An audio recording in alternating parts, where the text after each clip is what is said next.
Olá, paz e bem a todos, sejam bem-vindos ao EBD em Foco. Eu sou o Diácono Melquisedeque e estou aqui mais uma vez para fazer os comentários da lição desta semana.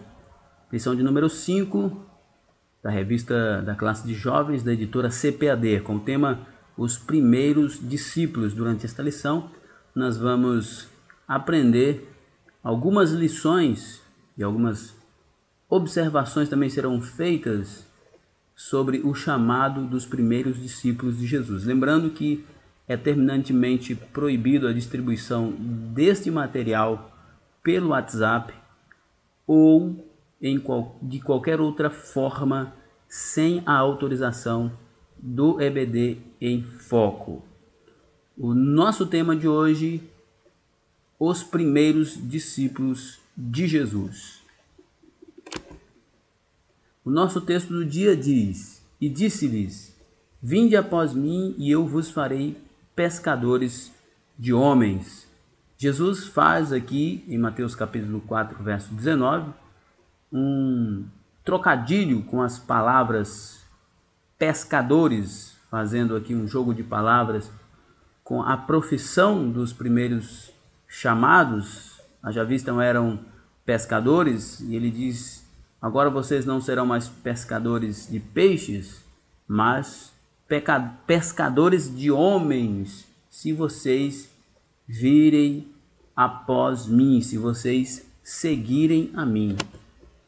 A nossa síntese diz o chamado de Jesus e a afirmação de que a seara é grande e os ceifeiros são poucos, continuam atuais. Infelizmente, isso é de fato uma grande verdade. Muitos querem o céu, mas poucos querem se comprometer com a missão do reino, com a causa do reino, que é a salvação dos perdidos.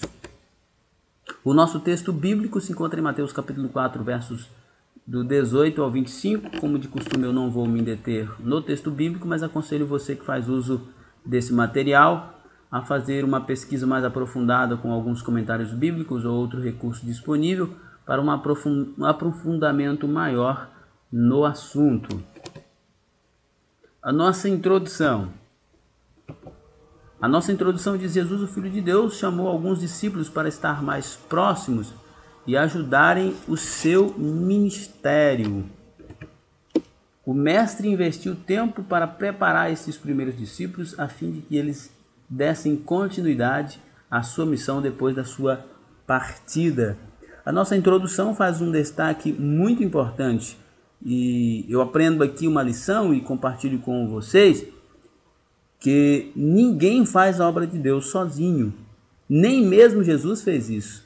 Essa verdade vale tanto para aquele que lidera, que deve entender que ele não deve tentar fazer tudo sozinho, pois ele não dá conta, e ele não é o único chamado e nem o único capacitado para a obra, e também é uma lição para os liderados, que não é só responsabilidade dos líderes fazer a obra. Na verdade, a maior responsabilidade de um líder é inspirar os liderados a fazer o que o líder está fazendo. Todo liderado deve ter esta concepção de que um dia liderado, um dia será também líder. Jesus comissionou os primeiros discípulos e começou o seu ministério de evangelização na região da Galiléia, logo que soube que João estava preso. O início da pregação na região da Galiléia e a preparação dos discípulos foram fundamentais para a expansão do evangelho. Bom, primeiro, em relação ao início do ministério de Jesus, logo que soube que João estava preso, esse é um destaque que é importante se fazer.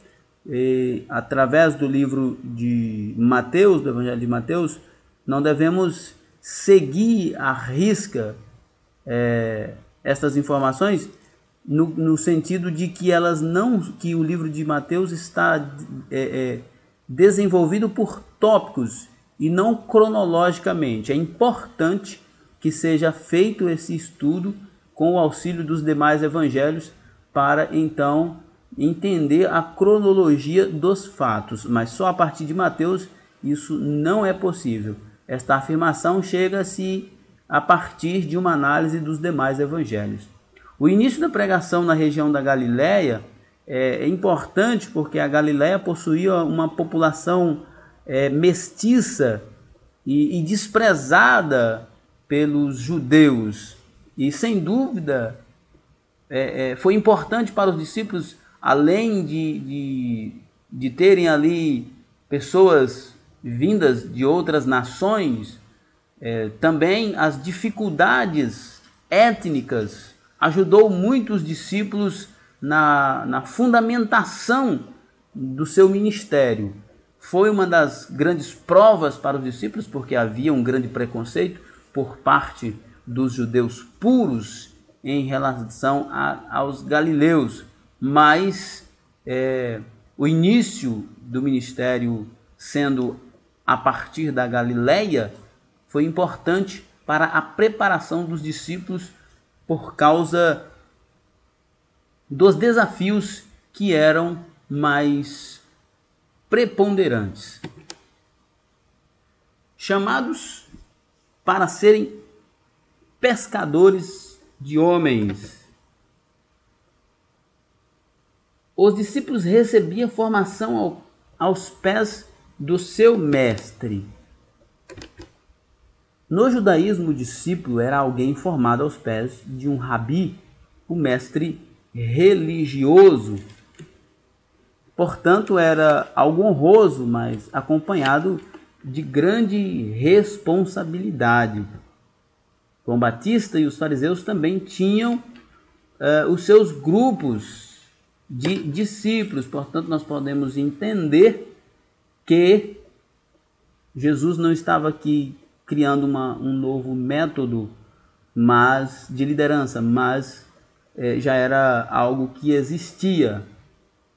E o que acontece é que o discípulo no judaísmo, ele aprendia aos pés do mestre num sentido muito mais próprio, não como nós vemos hoje, na maioria das vezes, onde o aluno aprende com o professor ouvindo o seu discurso, mas o discípulo naquela época aprendia vendo o mestre fazer, vendo o mestre praticar. É por isso que ele disse que ele vivia aos pés do mestre, porque estava constantemente ao lado do mestre, vendo ele fazer, não apenas ouvindo. Para ser convocado pelo mestre, os discípulos deveriam apresentar algumas qualificações, como, por exemplo, ter memorizado a Torá, além de possuir potencial para se tornar um mestre no futuro. Eles também precisavam ser próximos de seu mestre, pois a partir da escolha deveriam ter uma vida em comum por um longo tempo. Muitos começavam de tenra idade. Um exemplo, por exemplo, o apóstolo Paulo disse que ele cresceu aos pés de Gamaliel. É uma observação que nós podemos ver que o chamado dos discípulos de Jesus é um pouco diferente do chamado dos discípulos dos fariseus, que eram desde cedo, mas Jesus chamou os discípulos para que aprendessem com ele na prática e não apenas no discurso. O texto descreve a escolha a partir de um encontro casual e repentino durante uma caminhada junto ao mar. Por isso, a necessidade de analisar esta narrativa de Mateus em conjunto com os demais evangelhos, pois as informações se complementam. Cada um dos evangelistas teve o seu objetivo na hora de escrever os evangelhos, com destinatários específicos e informações que seguiam também as necessidades específicas. Realmente é melhor fazer uma análise dessa narrativa em conjunto com os demais evangelhos. Como eu já disse no início, o livro de Mateus ele não segue uma lógica cronológica, ele não segue uma cronologia, ele é desenvolvido por tópicos. Então, todo esse contexto como faz parte de um contexto histórico também, é importante que seja analisado dentro também das informações encontradas nos demais evangelhos.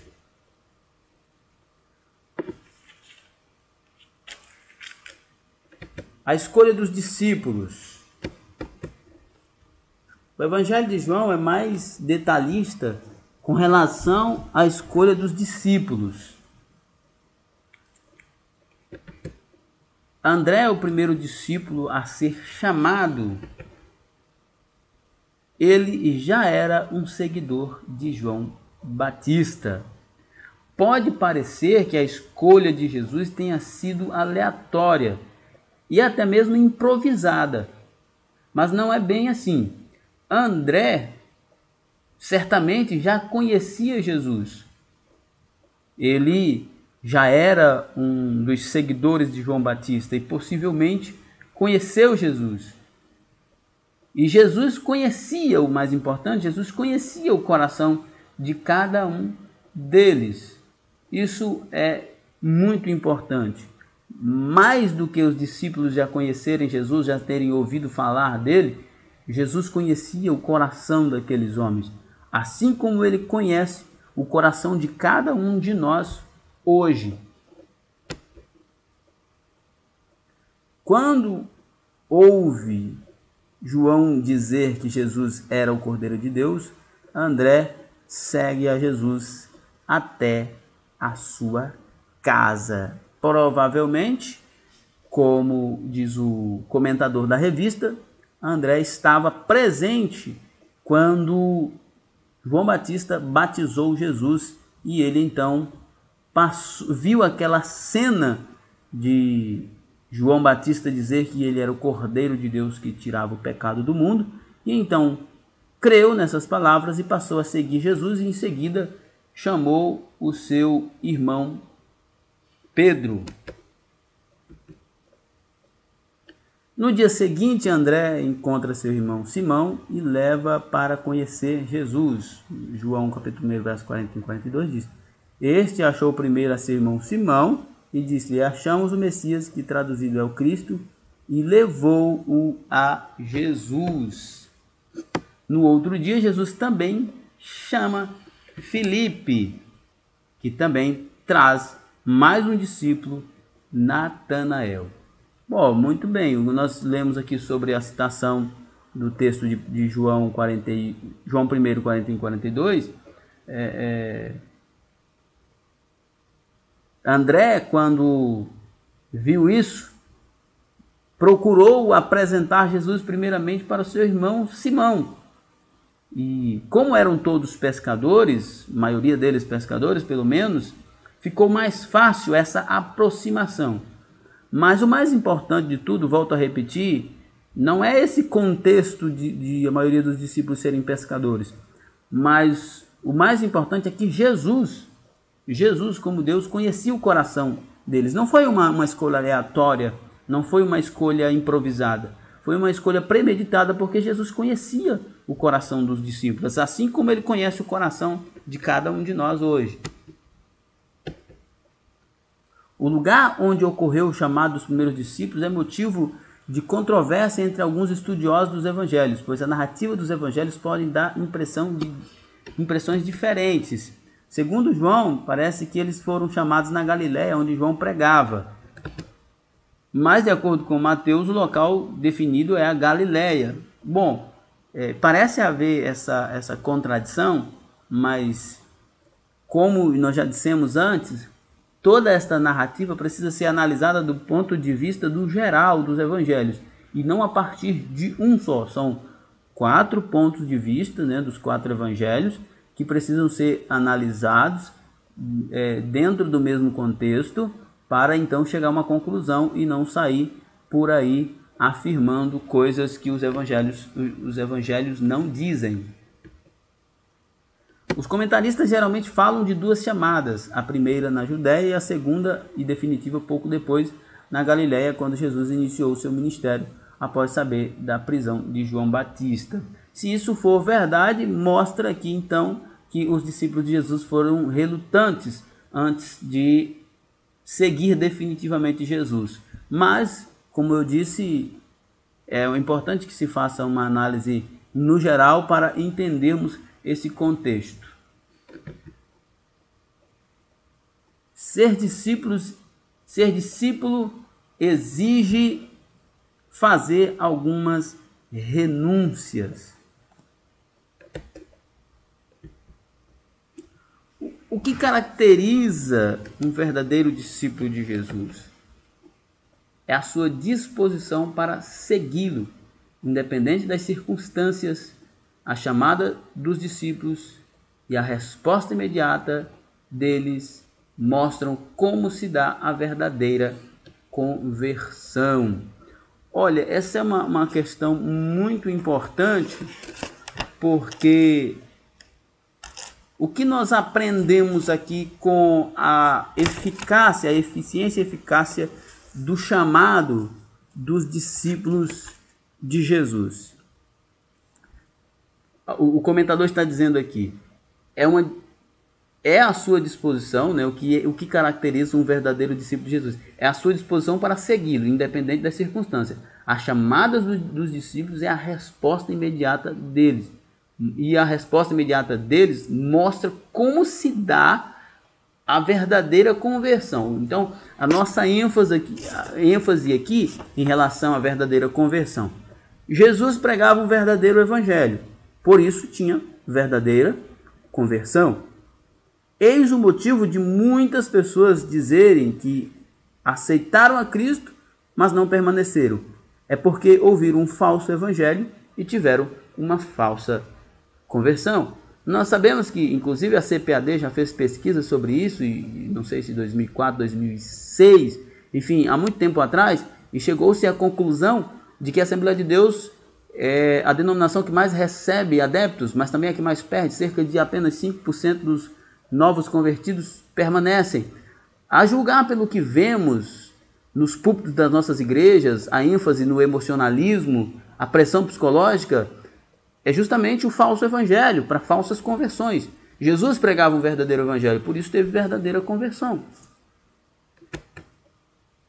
O chamado de Jesus falou mais forte do que os projetos pessoais e familiares daquele grupo de homens, porque era o verdadeiro evangelho sendo pregado. Se nós queremos ter verdadeiras conversões, precisamos pregar o verdadeiro evangelho. Mateus mostra que os discípulos abandonaram suas profissões para seguir a Jesus, porém eles não abandonaram seus familiares. Mas uma coisa é certa, todas as pessoas que se propõem a seguir Jesus terão que fazer algum tipo de renúncia e mudar o estilo de vida. Isso é fato. É claro, seguir a Cristo implica em mudanças radicais, mas esses discípulos abandonaram as suas profissões de pescadores ou de coletores, enfim, as outras profissões, porque eles tinham um novo chamado, um chamado especial. Não é que esses discípulos deixaram as famílias, abandonaram as famílias ao Deus dará para seguir Jesus. Não, eles tiveram um chamado especial, por isso eles seguiram a Jesus. E não abandonaram a família, porque eles tinham um chamado especial, e esse chamado especial era para ser discípulo, e todo discípulo um dia tem que se tornar mestre, e eles precisavam ser mestre, claro, em primeiro lugar, em suas próprias famílias. Lá e no futuro, Paulo vai dizer numa das suas cartas, que os presbíteros deveriam governar bem as suas famílias, porque aquele que não governa a sua casa não deve governar a casa de Deus. É claro que Jesus jamais apoiaria que um discípulo seu abandone a própria família para segui-lo. Abandone no sentido de abandonar e ao Deus dará, faltar com as responsabilidades como líder desta família. O início do ministério de Jesus e a preparação dos discípulos. Jesus deu início ao seu ministério terreno assim que soube da morte de João. Ele retorna para a Galiléia, mas não se estabelece em sua cidade natal, Nazaré, onde foi rejeitado. Conferir Lucas capítulo 4, verso 29.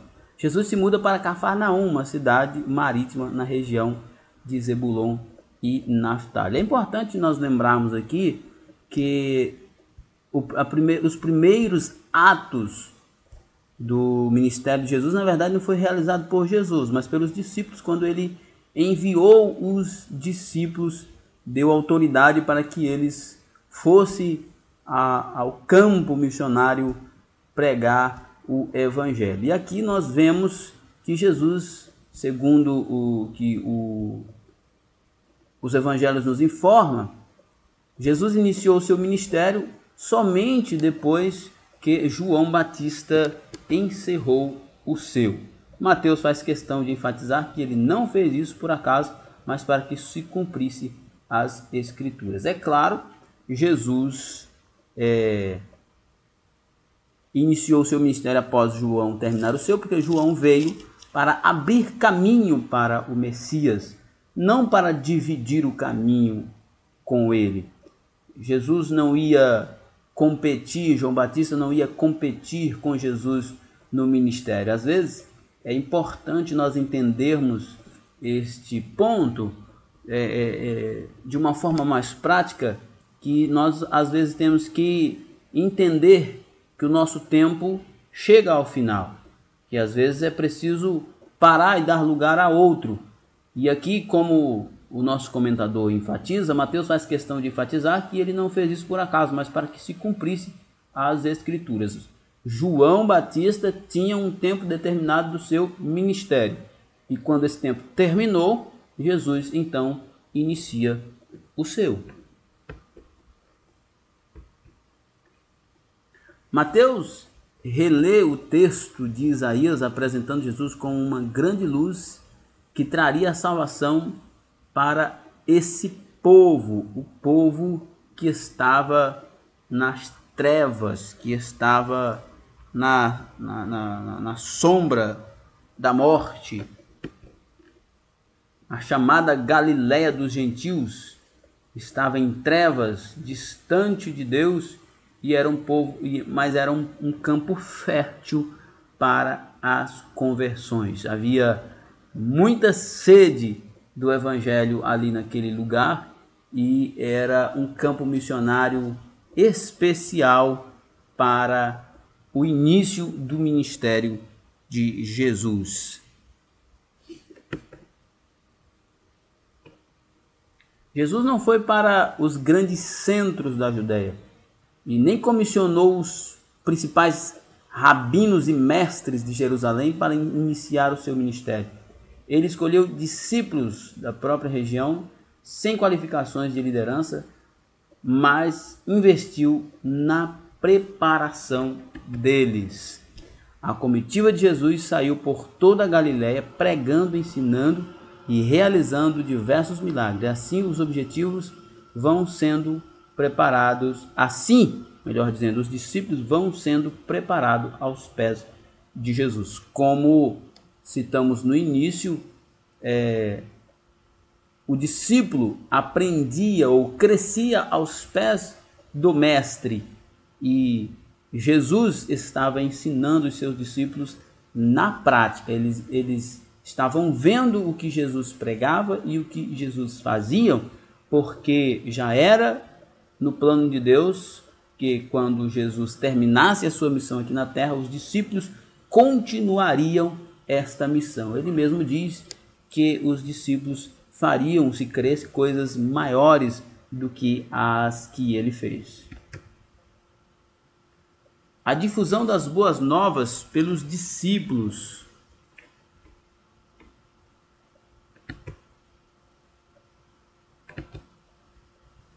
A estratégia de Jesus deu grande resultado, pois as pessoas que se convertiam se transformavam em novos discípulos para anunciar as boas novas.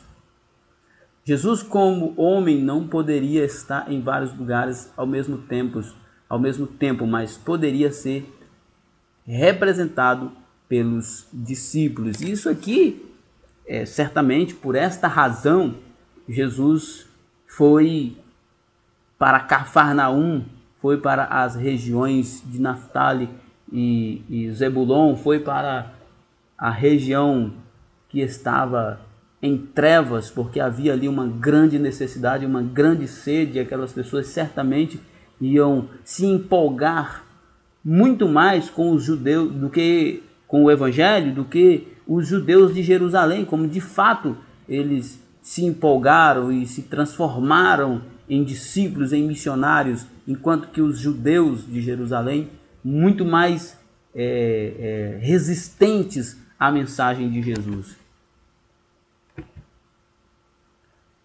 A mensagem de salvação ultrapassou as fronteiras, e isso se deve ao envolvimento e testemunho dos novos convertidos. Os discípulos foram aprendizes e testemunhas dos milagres de Jesus. Foram propagadores de sua mensagem e instrumentos de Deus para a cura dos enfermos. Os discípulos de Jesus cumpriram cabalmente a ideia de ser discípulos. Aprenderam com o mestre e, na sequência, começaram a colocar em prática. Pessoas simples, porém testemunhas do poder de Deus na vida de Jesus.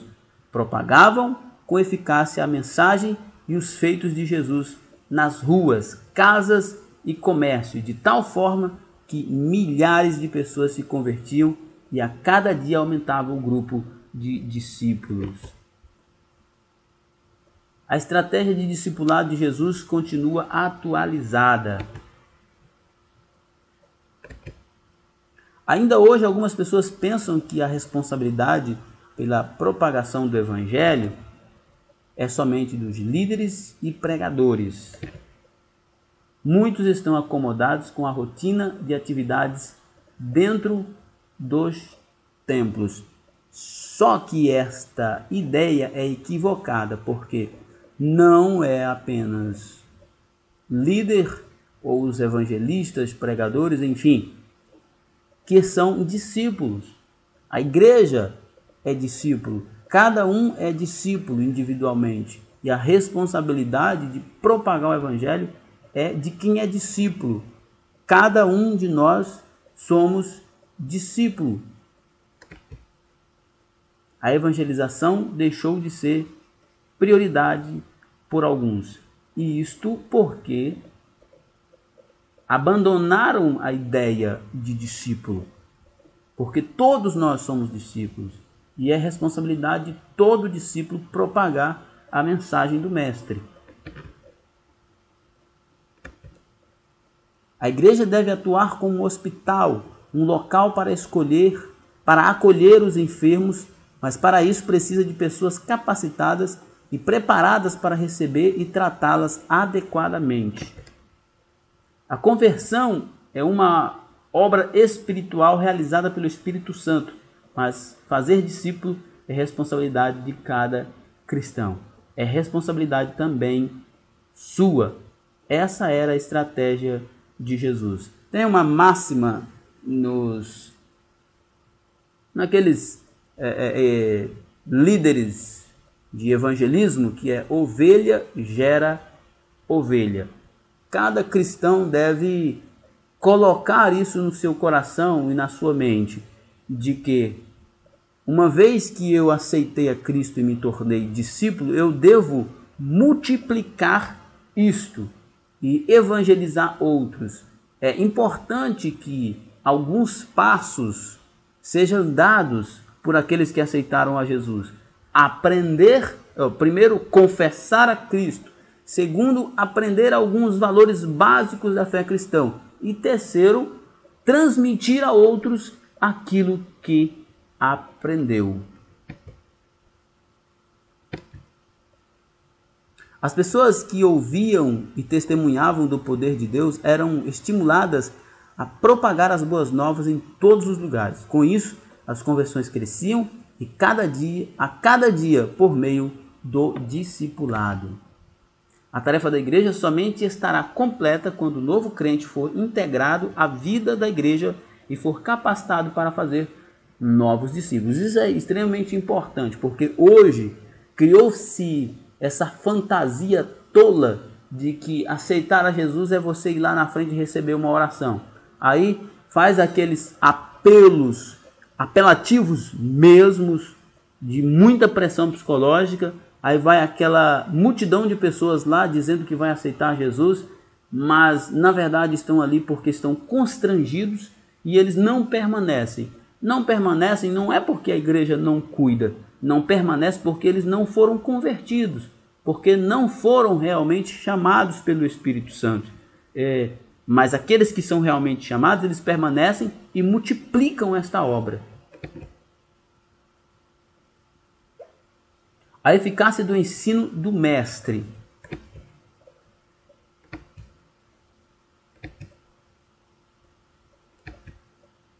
A eficácia do ensino de Jesus era surpreendente, pois ele conseguia falar para um público grande e diversificado e mantê-los atentos por horas. Isto realmente é algo impressionante. Naquela época não havia os artifícios que tem hoje, microfones, caixa de som com microfone, enfim,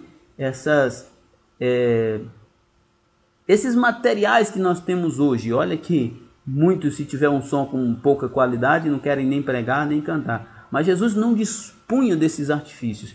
E ainda assim ele era extremamente capaz de manter as pessoas ali atentos, ouvindo ele, pela sua capacidade, pela unção e a graça que havia sobre ele para ministrar. Ele fez uso de várias ilustrações em seus sermões, pois elas conduziam os seus ouvintes a imaginarem a cena citada de tal forma que os discípulos se sentiam participantes e ativos. Jesus escreve na areia, Jesus lava os pés dos discípulos. É importantíssimo. Jesus, diferente dos rabinos judaicos da época, ele tinha uma linguagem que o povo entendia. Os rabinos tinham uma linguagem mais técnica, linguagem de escriba, mas Jesus não. Chegou com uma linguagem fácil, uma linguagem próxima das pessoas. As pessoas entendiam o que ele falava. As pessoas se sentiam parte daquilo que ele estava falando. Por isso elas paravam para ouvir ele. Histórias utilizadas pelo mestre. Ao longo do Sermão do Monte, Jesus se utiliza da parábola dos dois alicerces para ressaltar a diferença entre aqueles que ouvem a sua palavra e praticam e os que somente ouvem e não praticam. Naquele momento em que Jesus está iniciando o seu ministério, lembrando que muitas pessoas enfatizam muito o ministério de Jesus em relação às curas, a libertação, enfim, multiplicação de peixes, os prodígios, mas o ministério de Jesus não consistia nisso. Isso eram questões periféricas, questões que eram consequências do seu ministério. O ministério de Jesus era um ministério de ministração da palavra. E o início do seu ministério era muito importante, era essencial que ele usasse uma ilustração como esta, porque ele precisava que as pessoas parassem para ouvir ele, mas não só isso, que as pessoas também praticassem, aderissem à ideia do que ele estava falando e vivessem aquilo na prática. E essa ilustração é extremamente importante dos dois alicerces, né? Para ressaltar a diferença entre quem ouve e pratica e quem ouve e não pratica. Quem ouve e pratica, Jesus mostra que a primeira casa foi muito bem construída, pois o seu construtor estabeleceu sobre um fundamento seguro, a rocha. Porém, Jesus compara o construtor prudente, e isso, na verdade, Jesus compara o construtor prudente à pessoa que ouve os seus ensinos e coloca em prática. Está ali, sem dúvida, firmado na rocha. Não é qualquer, ou posso até dizer, nenhum vento de doutrina vai destruir os alicerces, a base desta pessoa. E é importante nós frisarmos aqui, nós estamos em um ensinamento sobre escola, para alunos da Escola Bíblica Dominical, existe sim uma relação muito grande e muito importante que as pessoas, os cristãos, especialmente os assembleanos, mais maduros, que dão menos problema na igreja são aqueles que mais frequentam a escola bíblica dominical. Quando você vê uma pessoa que é muito problemática, que é muito infantil, muito menino na fé, é porque ele frequenta pouco a escola bíblica dominical. E isso aqui está provando que quanto mais você é ouvinte e praticante, mais forte você se torna. O mestre ensina que a nossa vida, a nossa casa é construída mediante as nossas escolhas e que estas vão interferir em nosso futuro. Na segunda casa, o construtor utiliza a areia como fundamento e tal ilustração chama a atenção para as práticas dos escribas, fariseus e os líderes religiosos que viviam uma espiritualidade superficial e hipócrita. Jesus chamava eles de sepulcros caiados, que por fora era bonitinho, arrumadinho, mas por dentro era cheio de podridão. Eles, na verdade, eram falsos, eram legalistas que pregavam a rigidez da lei para os outros, eram mestres em fazer prosélitos, mas eles mesmos não praticavam, não viviam o que eles falavam. Jesus mostra que a primeira casa se manterá de pé, mesmo diante das intempéries da vida, mas a segunda será destruída. O ensino de Jesus era único e causava admiração.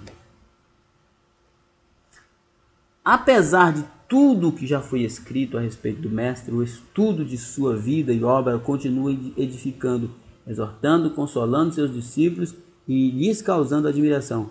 Por isso não é de se estranhar o entusiasmo das multidões ao ouvir seus sermões. E aconteceu que, concluindo Jesus esse discurso, a multidão se admirou da sua doutrina.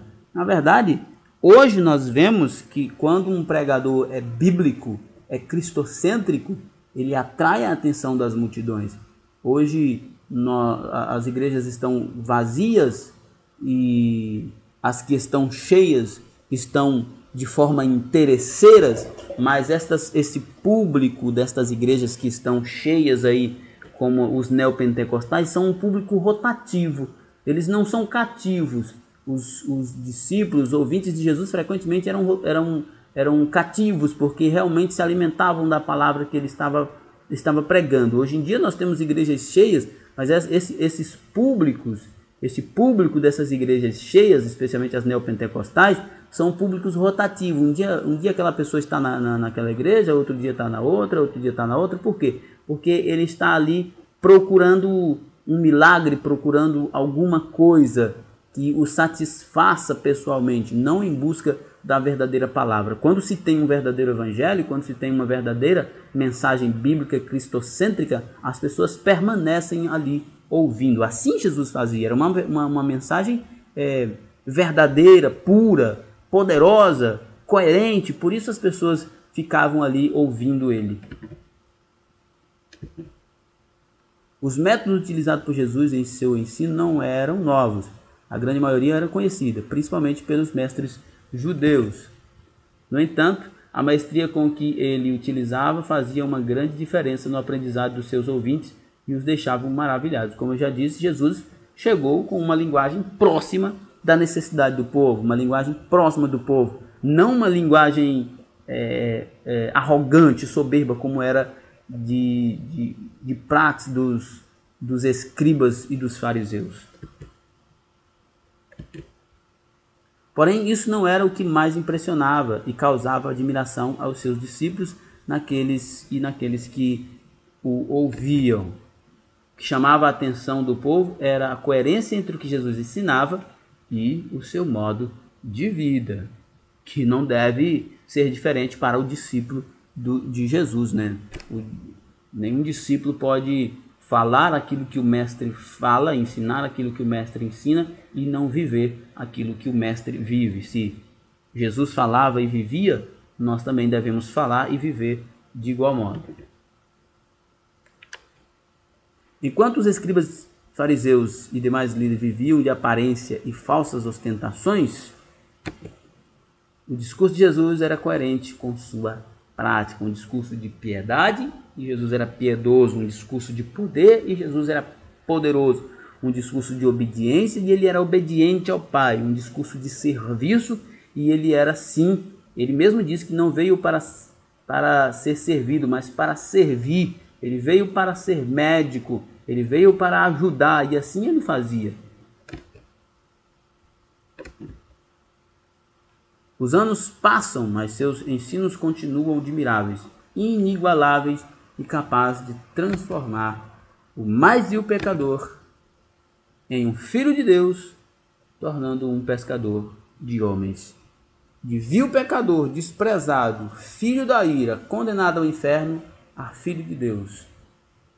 E de, além de filho, torna-se também um pescador de homens, comprometido com a causa do reino de Deus. Nossa conclusão. Nesta lição aprendemos que Jesus escolheu os discípulos e investiu tempo para capacitá-los a fim de que se tornassem discipuladores. Isso exigiu deles renúncias pessoais, profissionais e até mesmo familiares. É claro, nós devemos entender aqui que essas renúncias familiares não está dizendo que os discípulos abandonaram, né, em questões de subsistência as suas famílias. Não é isso. Mas eles tinham sempre cuidado com suas famílias. Nós vemos que Pedro, por exemplo, em algum momento lá, quando Jesus volta para casa e passa na casa de Pedro, ele encontra a sogra de Pedro doente, ora por ela e repreende a febre. Os discípulos, sim, de alguma forma deixou familiares em um certo contexto, mas não deixou eles a perecer. Eles estavam sempre por perto e sempre suprindo eles. Isso é absolutamente certo. Aprendemos também que o modelo de discipulado de Jesus continua atual e eficiente para o crescimento da igreja na atualidade, especialmente no que diz respeito ao conteúdo da mensagem, uma mensagem bíblica e cristocêntrica. Nós temos agora as perguntas. Eu não vou me deter nas perguntas. Como de costume, eu aconselho ao professor a fazer uso destes subsídios e certamente alcançarão o objetivo proposto pela lição. Lembrando que se você adquiriu esse slide fora do site oficial da EBD em Foco, saiba que ele foi pirateado e a EBD em Foco não autoriza a venda e a distribuição dos seus slides em PowerPoint fora da sua plataforma. Adquira esse slide na plataforma ebdemfoco.com. Fique por dentro do conteúdo da Escola Bíblica Dominical, acesse www.ebdemfoco.com e lá você terá uma diversidade de conteúdo para ajudar a sua Escola Bíblica Dominical. Tenham todos uma aula abençoada, fiquem na paz do Senhor. Paz e bem a todos. Tchau, tchau.